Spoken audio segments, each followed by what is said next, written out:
Plagued by a violent and recurring nightmare, a college student heads home to track down the one person who might be able to break the cycle of death and save her family from the grisly demise that inevitably awaits them all. Final Destination Bloodlines is directed by Zach Lipovsky and Adam Stein. It also stars Tony Todd, Brec Bassinger, Richard Harmon, and many, many more. So, Matthew, we're back. Yes. I have been spending some time in a Buddhist monastery for my rage-related Marvel issues, my Marvel-related rage issues. I saw Martin Scorsese there. It was a great time. Francis Ford Coppola was also there. We're all kind of doing group therapy about our Marvel rage, and I think I'm doing a lot better now. So I just wanted to give an update to the audience. I appreciate everyone's concern. But what did you think about Final Destination Bloodlines? Just that opening was too funny. Anyways, I was not expecting that.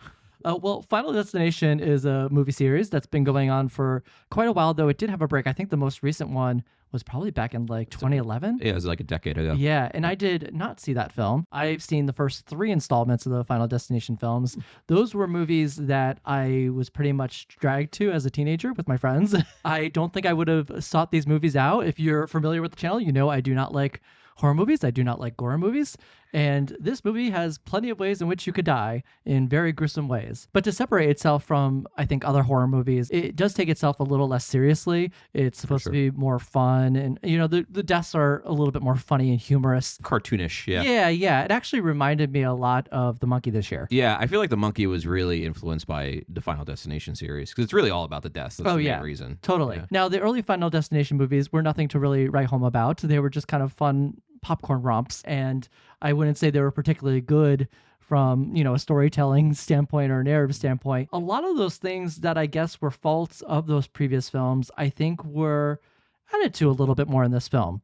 And I would say this was probably the best Final Destination entry in the series, though I'm not sure that's a high bar to reach. Agreed. The movie starts out with this fantastic opening following Iris and her fiance Paul. They're attending this Skyview restaurant tower, and Iris ends up seeing a vision.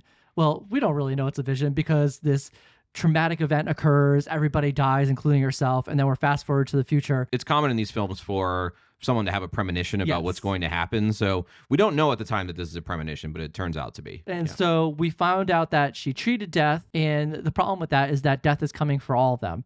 And that's why the film is called Bloodlines, because it has to work through the bloodlines of everybody who survived that fateful day. That is pretty much the premise of the film. We're transported into present day, and we get to follow these characters try to avoid death in this family. But like I was saying earlier with the previous films, the story was, I would say, a little bit weak. It was more about the gore and the violence and the intricate ways in which people can die. But this one decides to build a little bit of a family story here. We have this family, this daughter who's going to college. She's a straight A student, and she's struggling because she's having these dreams of this Skyview massacre. Within all this, we get this narrative of this family that's splintered. The grandma that's off on her own because they think she's crazy. Her mom left a long time ago, and then she comes back into the picture during the movie. There's kind of this splintered family that has to come back together. Yeah, that's my initial impression of the movie. I would say for a horror film, it's something I could tolerate. Did I enjoy myself? Somewhat. I think it was kind of fun, but at the same time, I did not feel good. I was squirming in my seat. I felt sick at times. It's so funny that you're this. I was like, and not that I'm like making fun of you, but it's so funny. Like we're so differently affected by these movies. I was like cackling. Like I was literally like literally the complete opposite. I was literally cackling, and you were like so stressed out. And to me, it's like so ridiculous the way these people are dying that I can't take it seriously at all. Yeah, I just completely divorced that from that perspective. But I've always had a soft spot for these movies, and I think it's pretty clear that when you walk into a movie like this, like, obviously your life is not going to be changed. This is not a monumental art house film or any like huge achievement. But if your sense of humor is sick enough and the film is in on the joke, I think you get rewarded with some pretty creative kills. What you were talking about before of these films have been gradually putting themselves in on the joke and finding this postmodern self-consciousness, which is kind of a dangerous thing for horror movies. I was thinking a lot about after this film, like we still haven't really shaken the influence of Scream. Like Scream got that that horror comedy, self-consciousness, like postmodern idea just right. And it's funny, like as a horror film, the more self-conscious you are and the more funny you are, the more you dampen any of the scares that you could potentially have. So it's a really tricky line to walk. I would say that this film is pretty firmly in the comedy camp, maybe with the exception of the first 20 minutes or so. I would say like the very first film of the Final Destination franchise is mostly a horror film that's a little bit funny, and they get gradually more in on the joke as they progress in the series. So I would say that this one is the most in on the joke, and what we sacrifice there is those visceral scares. But I had a really great time. I don't think it's a great movie or anything, don't get me wrong, but I've always had a soft spot for these movies, and I think that they're just a fun time at the movies to cackle with a bunch of other sick people. Yeah, this movie really plays up the campiness in a nostalgic way that really works, I think, in this film. There's a lot of twists and turns and actually some red herrings that we get in the film. So I think that was quite fun because you think something's happening, the scene changes, and you find out that things weren't as they seemed. There's a particular scene in a tattoo shop that's like that, where we think it went one way and then it goes a complete other way. And it leads to quite a funny scene with the family afterwards. They're very good at toying with your expectations. I don't know if anyone watched that show 6 Feet Under that was on. It was about a family that owned a funeral home, but every episode started with another person dying, and they got really good at manipulating and oddly setting you up for ways that you think people are going to die, only for them to die in odd ways. For instance, you would have 4 construction workers who are sitting on a beam all high up, and you're like, oh, one of them is going to fall. But it turns out one of them drops their lunch pail and it ends up hitting like a pedestrian down below. So it was always toying with your expectations in that way. Final Destination is doing the same thing. I don't hesitate spoiling this because I know it's in the trailer, but there's a piece of glass that ends up in somebody's drink. Yeah. And you're like, oh, that's going to do it. But how that piece of glass ends up making its way into the end game of the kill is completely not what I was expecting. It's really smart the way that it builds these scenes where somebody could die in like 40 different ways, and the way that they end up dying wasn't even part of the 40 that you were thinking of. It's really creative and pretty funny. Yeah, I think that's what actually puts it above the previous installments. It really toyed with our emotions in terms of how we view the films because we're already familiar with the process and how it works. Yeah, that's that self-consciousness that I think actually really made the film pretty clever. Yeah, and that was a particular example that I thought was absolutely brilliant, is that use of the glass, because it goes into one of the glasses of, 8 people there, and we don't know whose it is. So it's really stressful watching everybody take sip from their glasses, and we're not sure whose glass is this piece of glass in. And it's like so uniquely part of, like, it's homogenous with all the ice, so you can't even tell. Yeah, it's great. But on that note, I think that's also an aspect of that makes the film a little bit more intelligent than the previous installments in terms of its humor and its wit and its design. We have this glass, which is actually representative of a running motif through the film, because this starts at the very beginning with the Skyview Tower, where this little crystal glass piece drops from the chandelier and it lands on the glass dance floor, and you see the cracks start to form. As we notice, there are different moments in which something's about to happen, and the glass is kind of the cue. And also with the penny. Yeah, the penny and also the penny. Yeah. That opening set piece is really great, actually. I thought that had the most tension of the entire film. Although it's still like fun and a good time, it's more suspenseful. It's not really leaning into the comedy as much, and it takes place in this high-rise restaurant, and just about anything that you could imagine that could go wrong in a high-rise restaurant goes wrong during this premonition, and it leads to this like utterly ghastly rendition of Shout. I don't know if I'm ever going to dance to Shout at a wedding again without thinking about this scene, but I thought that just was a whole new level starting the movie there. And on that note, you make a great point that the soundtrack of this film was actually really great. They picked a lot of great songs. I remember there was what was that song? It was a Guardians of the Galaxy callback. There was, well, not like a callback to the film, but it was one of the songs that was in Guardians of the Galaxy. I don't remember. Oh, it's Spirit in the Sky. Spirit in the Sky, yeah, that played during there. So right, I forgot about that. There was a lot of great choices when it came to the soundtrack of this film. I want to talk about the theme of this movie, which I think is pretty interesting, and it's very on the nose. I don't want to overstate the themes of this movie. It's not like this super meaningful film, but there's almost this like fanatical way that the film is looking at death. Even like some people I know look at death this way, that it's around every corner, like every garbage pail, every garbage truck, every rake, every trampoline. It's all just the backside of that is potential death. And if you follow that down the rabbit hole, then you end up just staying in your house for the entirety of your life, unable to move, or afraid to move because death is around every corner. I think it's really interesting, like the way that these films have always dealt with death, because no matter how people try as hard as they can. They make up all of these rules of the game to try to escape death. Death always ends up getting them. So there's this like fatalistic inevitability to the fact that everyone you know is going to die, that you're going to die. And I think the film is confronting that in a way that's really funny, like in a way that's satirical about the idea of looking for death around every corner that is probably a hindrance to your life in some way. So I think that's really baked into the premise. Yeah, I completely agree, though I will say it's because of these movies that I think that way in the first place. The ways that you think about things going wrong in our house is like, it's insane to me. We left the theater, and I know we met at the theater with 2 different cars because we were doing something differently beforehand, but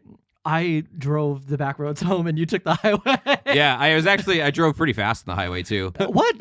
Yeah, I went like 80. Not admitting to a speeding violation on the... It's only like 15 over the speed limit in Connecticut. All right. Anyways, I want to dive more into what you just said specifically, but I think that requires a little bit of spoilers. On that note, I think if you haven't seen the film, feel free to come back unless you don't mind being spoiled. So let's talk about some of our favorite scenes in the film. There is this... It's a really tense tattoo shop scene where one of the brothers, he is giving this final girl a piercing in her tongue. That I had to look away from. I was like, tell me when it's over. You said it was gruesome, so I'll refer to your judgment on how gruesome that was. Yeah, it held the shot for a long time. Yeah. It wasn't gruesome, but it held the shot for a long time. Yeah, but then we see all these little pieces start to come. We see the glass get cracked, and then the ceiling fan is slowly moving, and it's flicking this chain. The guy has his piercing. The chain falls. It gets stuck on his piercing. He has to like slowly move up. Then the fire starts. It is quite the intricate scene. Oh my gosh, that gave me chill. Just the thought of a piercing being stuck and being pulled further from you. Oh, well, you want to talk about the MRI machine? Yes, we're going to get to that. Yeah, okay. But this was one of the things I liked about the film was that this scene ended up being a complete flakeout. We ended up waking up the next morning, our main protagonist in the film, and they're trying to get in touch with him. They can't reach him, and then he just appears behind them, like on the street or something by the house. And that's when we find out he's not one of the children. So he's not in the bloodline because he was adopted. So the mother has to like reveal this information. It's this big thing. Then the other brother's like, shit, that makes me next. Yeah. And that's when we get to the hospital because they decide they're going to try to find this person that survived the incident in a previous... Yeah, who has been in, I don't know about all the movies, but many of the movies. Oh, really? Many of the Final Destination movies. Oh, I didn't know that. He's a horror classic too. I think he passed away recently, but he played Candyman, the original Candyman. Oh, okay. So did he play different roles in the other Final Destination? No, he plays this same role, I think. So we actually got his backstory for the first time. So we get to this hospital to try to figure out how to escape death. And in this process, they find out one of the ways is that you can die and then be brought back to life. And that's a way of escaping death. They decide with the other brother to give him peanut butter when they're in this room with the MRI machine, and they get the peanut butter cup from this vending machine, which has this swirly metal thing, and the glass breaks because the other brother's hitting it because it gets stuck. It's this whole thing. Well, there's the glass again. Yes, there's the glass again. And then the MRI machine starts to go berserk because somebody hits a button or something, in the world of Final Destination hits the button. It keeps going up. Starts magnetizing all the metal to them, kills both of the brothers.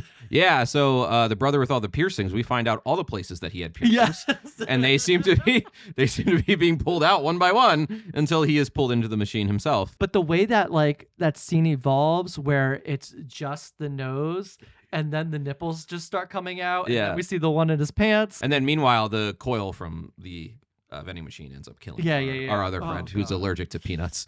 It was really great, but it was worse for me seeing the wheelchair hit the other brother in the MR machine and his body's just like slowly folding into it, and then the metal. No. Yeah, you don't need to describe it. No, I don't need to describe But it did happen, and you did see it with your eyes. It's still happening in my head. It's still happening? Yeah. When we got our dog, I would always say to people that, like, the Final Destination ways that you make up that our dog is going to die is insane. Like, you close all the doors in the house, and, like, oh, what if the toaster falls into blah, blah, blah, and it ends up a fire? Final Destination all of it. Yeah, you Final Destination everything. You're like what the movie's making fun of. She means so much to me. I'm scared we're gonna lose her too soon. She's really cute. I'm just, like, less paranoid about that stuff, I guess. Yeah, the last thing I do want to talk about is the callbacks maybe to the original movies. They're kind of funny ways in which some things were utilized, such as the log truck, a piano. There's probably more that I didn't catch. I think there's quite a bit, actually, from what people are saying online, but I haven't seen the films recently enough to catch them all. Obviously, the logs are iconic. Yeah, I haven't seen them since the early 2000s, so since they came out.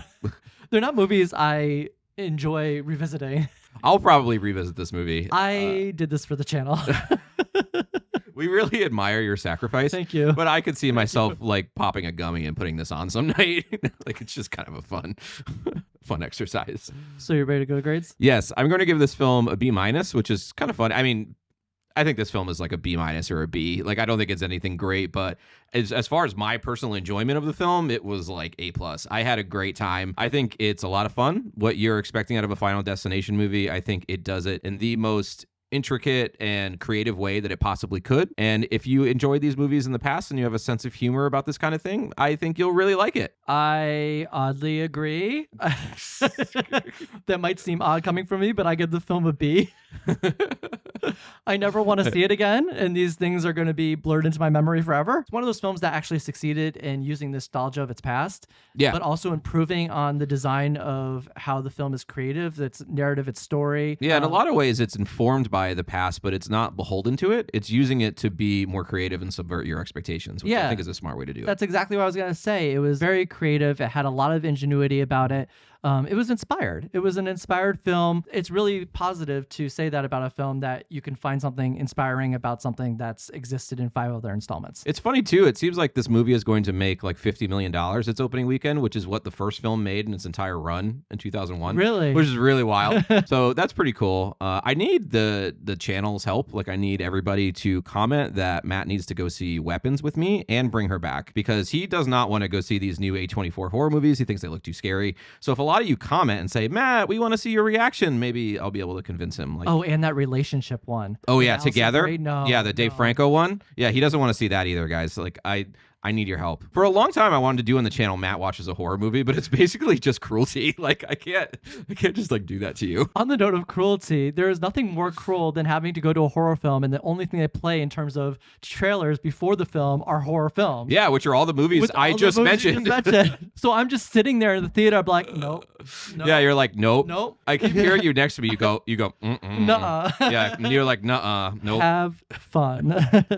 Well, yeah, we'll be reviewing them. If you can convince Matt to go, I'd appreciate it. But if not, then I'll be doing it by myself. Yeah, that wraps up Final Destination Bloodlines, which is now in theaters. I would highly recommend going to see it. And please let us know what you thought of it below, and we will see you next time.